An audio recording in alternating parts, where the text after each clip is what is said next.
following is a presentation of Main Street Media, your source for news, sports, and information on Main Street in Middle Tennessee.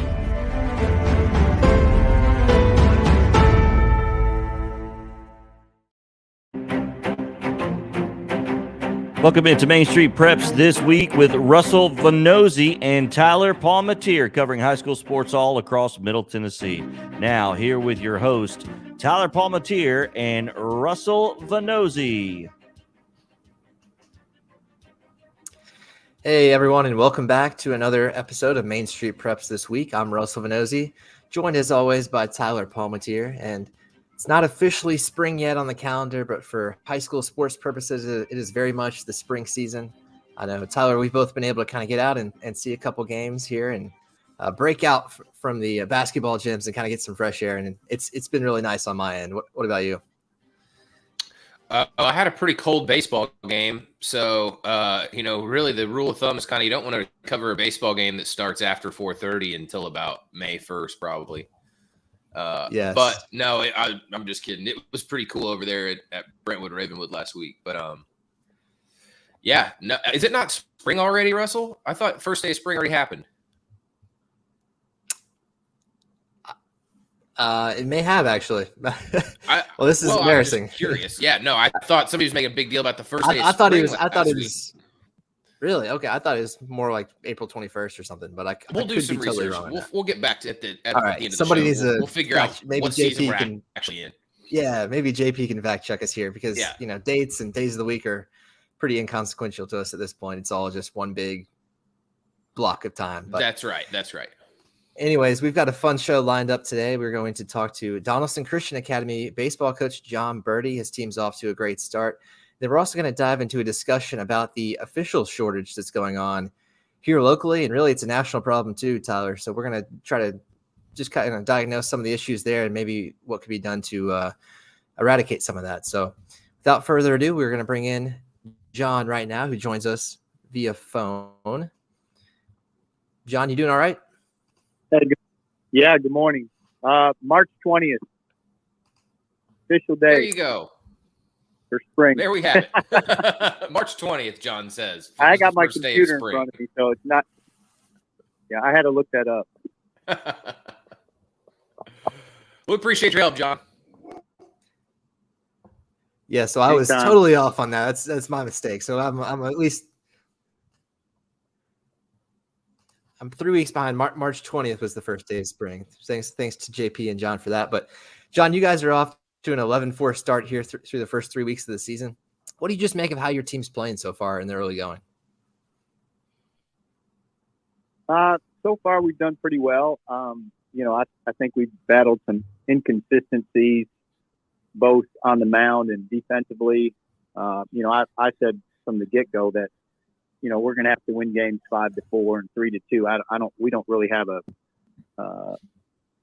1 through 9. We're not going to hit a lot of extra bases, home runs. We're going to have to small ball some, and I don't see us winning 12-8 and 9-8 kind of games. But anyway, so far we've had a great year. Got a lot of production out of my seniors. Some unexpected kids have stepped up and played well. And, I'm happy where we are right now, but we got a lot of work to do. Hey, John, Andrew Benke, a Tennessee commitment, Ethan Robinson, headed to Vanderbilt. These pitchers for you, what is it like having two arms like that on your staff? It's been a real blessing. I will say that my most effective pitcher so far has been Dayton Sneed. He's a senior. The other day, he won the game against a district opponent, MJCA, and then he came in the second game of doubleheader and got the save. So I'm not taking away from anything Ethan and Andrew. They're great arms, and they've done well for us. But in terms of innings pitched and ERA and just overall effectiveness, Dayton's done really as our top pitcher right now. Ethan's had great outings. He threw 5 the other day, only gave up 1 run. Andrew's battling some soreness in his left arm. We had to take him out early. So we may shut him down for a little while, but he's had a great year too. I honestly, this is a luxury that I have never had, to have two SEC arms. And they've done a great job. They're kind of battling for the strikeout lead. I don't know where they are currently, but the problem is we got to make plays when they do put it in play. Cal Ripken, I'm stealing this from him. He said, you got to make the routine plays. You got to turn the double play, and you got to make the third out. And there's been several games where we hadn't been making the routine play. We haven't made the third out, and you don't make the third out, and before long, you're giving up 5 or 6 runs with 2 outs, and you lose the game. But I'm really happy with Ethan and Andrew, and obviously they've done a great job. And we're going to ask you about all 3 of those guys there, John. But let's start with Andrew. Of course, the Tennessee signee that you said is dealing with some arm soreness right now. He's not physically imposing by any means. The latest kind of height and weight that I saw for him online is 5'9", 175. I don't know if that's changed at all since that was posted, but despite that frame, he's still able to throw over 90 miles an hour. So where does he get his power, John, and why do you think he's so effective on the mound? Andrew's probably the hardest working kid I've had. He's very, very dedicated to his regiment and weight room, strengthening his arm, trying to get stronger, real strong lower body. He's built. I mean, he's an athlete. He runs well. I mean, I early on in his career, I thought he played center field for somebody. Right now, he loves to pitch, so that's where he's going to excel. But he's built really well. He's strong, and like I said, he's just worked really hard to increase his velocity. And when the ball's down, he's getting his slider, changeup over. He's really effective. Yeah, John, same kind of question on Ethan. I mean, when you look at his overall, body of work, where it's at right now, what are his biggest strengths? Yeah, and Ethan's a big body, so it's a whole different kind of motion for him. He has to stay, his mechanics have to stay true, and he's got to repeat them. And I'll tell you what, when he kicks the ball down and is throwing as hard as he does, he's getting a lot of people out. His biggest strength right now is just, with being 6'4", his release point out front is pretty good. And so you're talking about 90 miles an hour and not having to travel a whole lot of distance to get to the plate. His only issues he had is when he gets the ball up or he has control problems, which this year hasn't been a major issue. His last time out, he went 5 innings, like I said, and really pitched well. With both Andrew and Ethan, we've been preaching all year, hey, you got to be effective and efficient with your pitch count. You're not really much use to us if you only can go 4 innings and you're at 90 pitches. And that just means get ahead in the count. That means that, hey, there's times when you don't have to worry about striking a guy out. We'll take a ground out to short, after on the first pitch more than a strikeout. And for a kid that's a strikeout pitcher, it's hard to do because they just want to strike everybody out. And I tell you what, if I had their arms, I'd want to strike everybody out too. But if they can keep their pitch count down and get us into the 5th, 6th inning, that's very helpful. And one of the emphasis this year is, hey, first pitch strike. Get ahead in the count. And if the guy hits it, he hits it. But I'd rather have a 6th or 7th pitch inning with a fly ball to left field and a ground out to short than you strike all 3 of them out and you walk a guy and you've thrown 27 pitches. That's not helpful. Yeah, I'm asking you a follow-up here, but then Russell's going to ask you about Dayton. But let's talk about Andrew and Ethan, just having the 2 big arms, the names, you mentioned the SEC arms. Does that, going into a tournament or something, does that give you guys, is there an intimidation factor there for opponents? Do you feel like they look at that opposing lineups and that's an advantage for you mentally? Yeah, honestly, no. I mean, I looked at some rankings recently of some of the high school teams in the area, and I'm thinking, I don't know why we're so high, because we played people like Grace Christian, and we'll play Good Pasture, Clarksville Academy, and Franklin Road. I mean, those teams, they got really good high school hitters. And we played in this Wilson County tournament against Beach and Stewart's Creek and Wilson Central. I mean, they got legitimate hitters that they see velo. They see guys throwing 90 miles an hour all the time. Now, if you had a guy that just throwing strikes all the time, I mean, I'm talking about a kid that I don't even know who I can think of off the hand, but they're so dominant that they're not giving up any runs. I don't think anybody is intimidated by those two kids, at least when they start the game. Now, if they have a good game, I'm sure that I don't know if intimidation is the right word, but I think they have a lot of respect. I think they respect Andrew, they respect Ethan, and what they've done, and the type of pitchers and the type of guys that they are. They're great high school athletes. But in terms of going into a game, I don't think there's any intimidation. I think they feel like, they're going to battle. And I think we feel that way. I mean, I don't want my guys ever to feel like they're being intimidated by somebody on the mound. And so, yeah. You spoke highly of Dayton Sneed there a couple minutes ago, and of course, we know him as the star senior wide receiver for the state championship football team, who was going to walk on at Murray State, and now he's decided to reclassify as a 2023 prospect. But it sounds like he's been a big help to the baseball team too. What can you kind of tell us about his abilities on the baseball field? Yeah, I mean, I've got 7 seniors that are playing right now, and Dayton is really. We knew he could pitch a little bit, but he's really done a good job at shortstop, and he's leading our team in hitting. And he told me earlier, he said, "Coach, I still might want to play high school college baseball." I said, "Okay," but he's a good athlete, and he's worked it hard at kind of shortening his swing a little bit and just trying to put the ball in play. And I can't remember what I saw recently, but he's leading the team in hitting. I know that, and really has been one of our top pitchers. And he's not a guy that's throwing 100 miles an hour. He's probably low 80s, but he's getting his fastball, curveball, and his changeup all over for strikes, and he's very efficient. So that kid's throwing 80 pitches, and we're in the 7th inning. He's closing out games, and having complete games for us, which is very, very helpful. And he competes. We talk about it all the time. You got to compete. We're keeping score. Let's compete. And Dayton is a competitor. I obviously saw that in football, but I think there's a carryover in baseball as well. I tell you what, that all checks out based on kind of Dayton's, play on the football field. He seems like he would be kind of like a little bulldog on the mound. I can totally see that.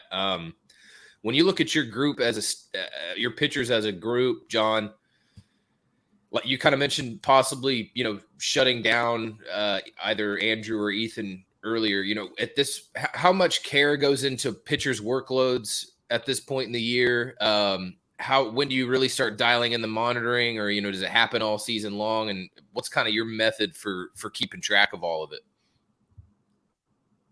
Yeah, well, with the TWSAA pitch count, that does a lot of it for you. Mm-hmm. We kind of have our own sort of idea of what we want to see earlier in the year in terms of number of pitches. Our catcher, Connor Hackett, people talk a lot about Ethan and Andrew, but guys that throw 90, you got to have somebody who can catch that. And Connor does a great job. He communicates with us. If he sees something early in the game in terms of their control, or maybe they do have a little bit of pain. They're not sharing it with us because they just want to stay out there or whatever. I think Connor's been a big help in terms of managing our staff. I would say in terms of, we sort of had a weekly routine in terms of what you do the day after you pitch, the day before you pitch, the bullpens that you throw. Ethan's regimen is, he knows what to do. He goes out and does it pre-game, post-game, and Andrew's the same way. And honestly, I don't have to do a whole lot. Those guys, they've had pitching coaches, and they have their regimen, and they understand that they need to take care of their arms first and foremost, because if they can't throw, obviously they're not going to be very helpful in terms of winning games for us. Does that help? Yeah. We know, John, that fields are always a point of pride for baseball coaches, and unfortunately, yours was hit and along with the school was hit and damaged heavily in the March 2020 tornado that swept through that area of town.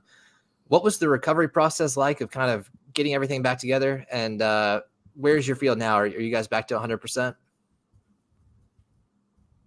Yeah, last year, I guess after the tornado, maybe January before we began the next season, they were beginning the rebuild, and the dugouts got redone, the lights were up, everything was pretty much almost ready. And our athletic director, Coach Goodwin, came and said, "Hey, have you replaced the screens that you lost?"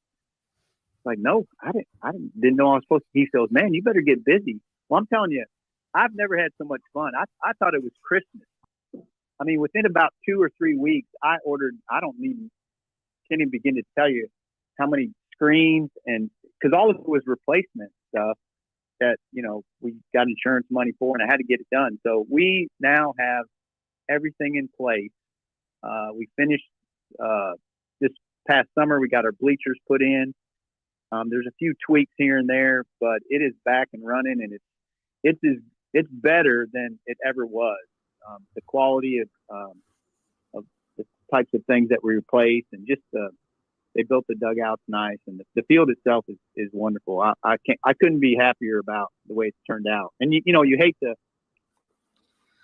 for it to be a tornado that gets you all your new stuff in a better field. But honestly, in our school buildings the same way. We have a beautiful new elementary wing with a second floor that, if it hadn't been the tornado, obviously that would have been probably a few more years down the line and a lot more money to try to put something like that up. So, there's blessings and tragedies.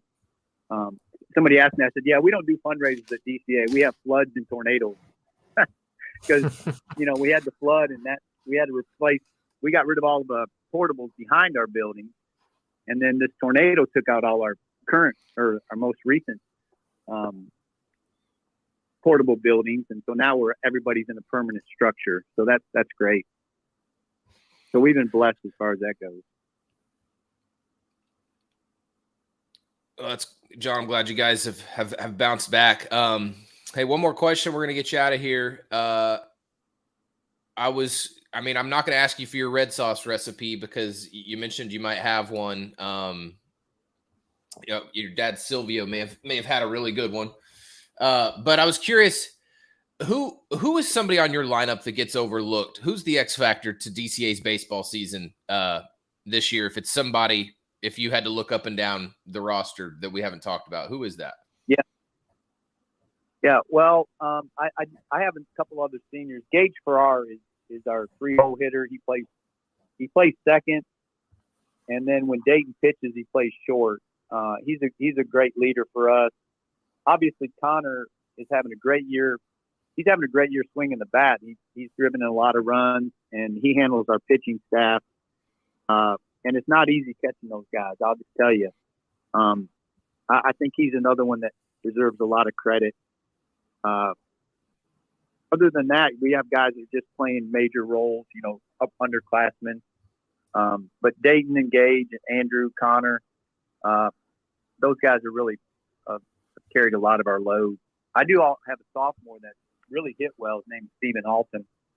And, you hate to leave guys off, but Stephen's having a good year. He's back in the 5-hole for us, plays right field. He also played football. He was on that state football championship, and he brings a little bit of that aggressiveness and just the will to compete. I think we don't have enough talent to just walk out there on talent alone, but if we'll compete hard, anything can happen. So, we hope to win some games maybe that we're not supposed to. We certainly have shown that we can lose some that we're supposed to win. Well, it's certainly nice to get contributions up and down the lineup like that, John. So we'll be tuned in and interested to see how you guys play out the rest of the year. But we really appreciate your time today, and thanks for joining us, taking some time out of your schedule. No problem. I appreciate you guys. Thanks. Thanks, John. That has been DCA coach John Berti. We really appreciate his time. And coming up after this break, we're going to dive into the official shortage and kind of dissect some of that. So we'll be back with more in just a minute.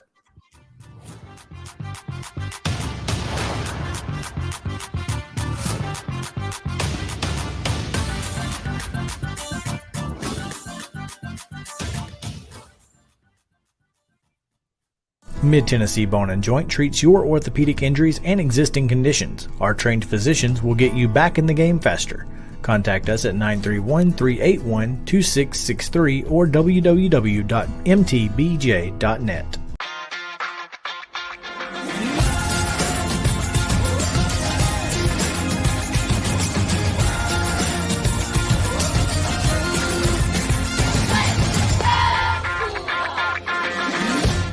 Hey folks, while we take a quick break from the show, I want to tell you about our friends over at Custom Stone Handlers in downtown Columbia. Ed Rich and his team at Custom Stone Handlers believe in leadership. And outside of the military, our greatest leader building platform is sports. Custom Stone Handlers proudly encourages young people to get in the game.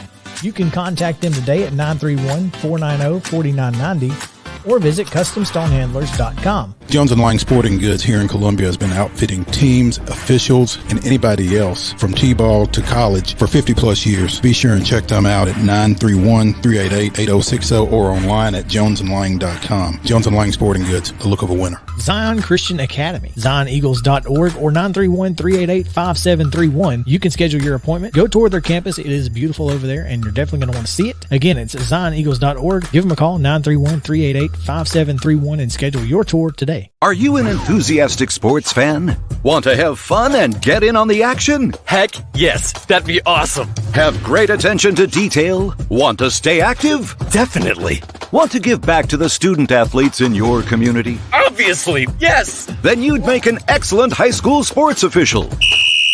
We need more officials in Tennessee, because with no high school officials, there are no high school sports. Sign up today at highschoolofficials.com. Mid-Tennessee Bone and Joint has been the official sports medicine provider for Maury County schools for more than 40 years. We specialize in orthopedic injuries, and our Ortho Quick walk-in service lets you bypass the ER. Visit us online at www.mtbj.net.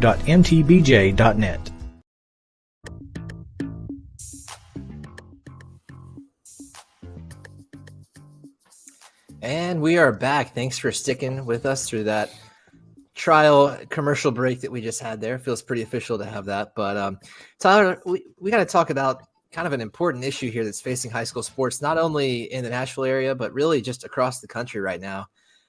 Seems like every sports season is kind of having issues staffing officials, umpires, referees, whatever you want to call them for each sport. Obviously it's a complex issue. We're dealing with a national labor shortage as it is. I think this is partially a product of that, but there's also kind of some unique factors at play here with kind of the nature of the job, let's say.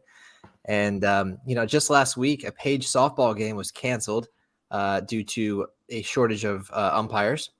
And that prompted kind of an interesting message here from the Brentwood Athletic Department Twitter, kind of a long message. I won't read the whole thing just for time purposes, but essentially they basically kind of called out the fans and fan behavior. And this is one of the first times I've actually seen a school do something like this. And basically it ends with until the people in the stands decide to change, the problem facing this softball team with the canceling its game for a shortage of officials will continue to grow.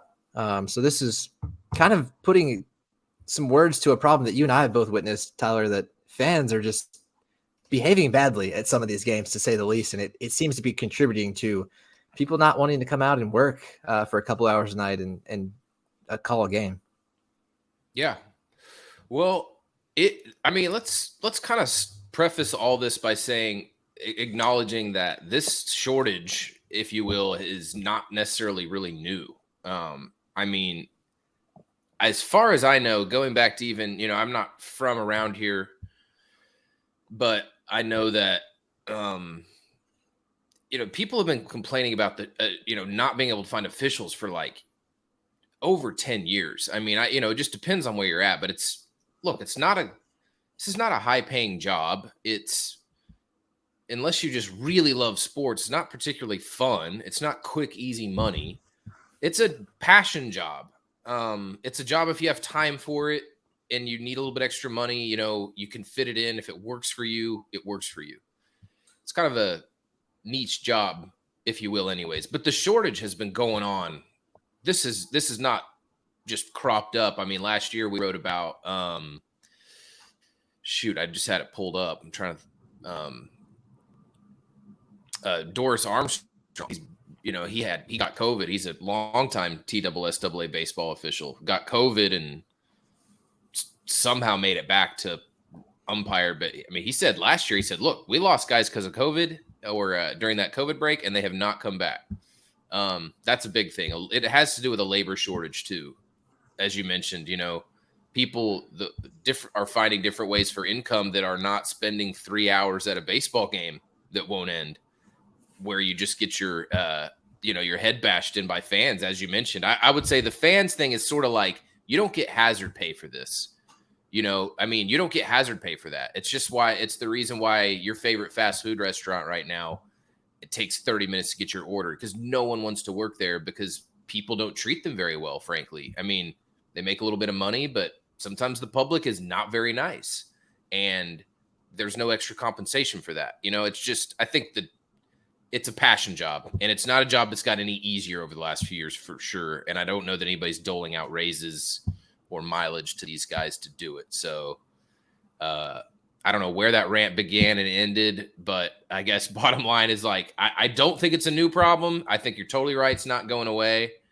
And I also think Brentwood Athletic Department's right in that the only way to make this job better is to treat them better on the field, or maybe give them more money.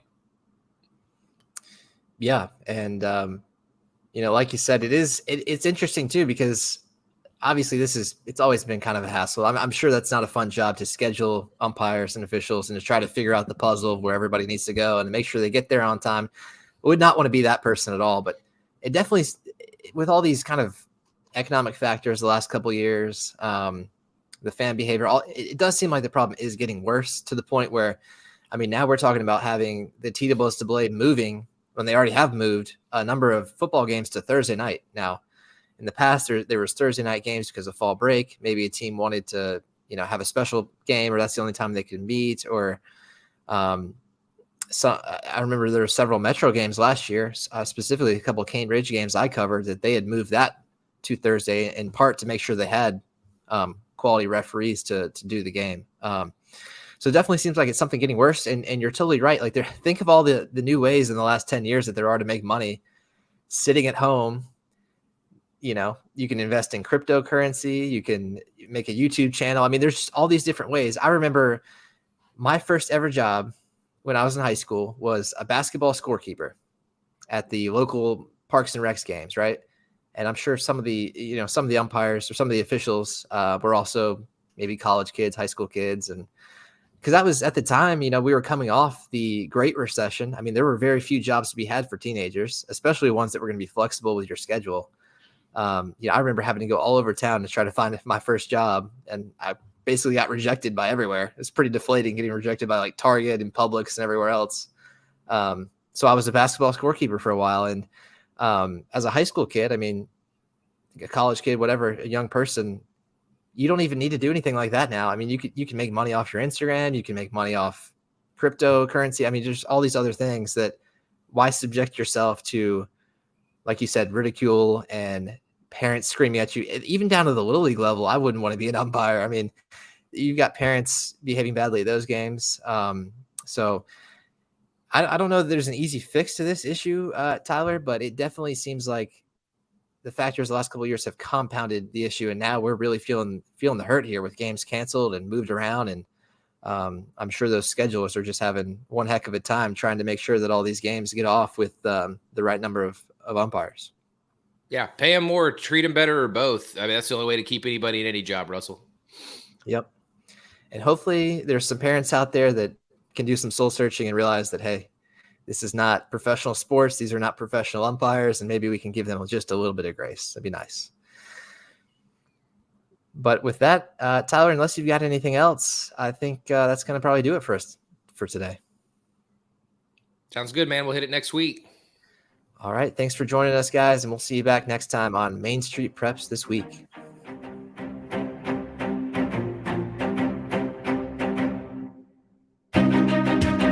This has been Main Street Preps This Week with Russell Vanozzi and Tyler Palmatier, covering high school sports all across Middle Tennessee. Follow them on Twitter at Main Street Preps. Also follow Russell at RussellV_MSP and Tyler at TPalmatier83, and always online at MainStreetPreps.com. Main Street Preps This Week is a Main Street Media production.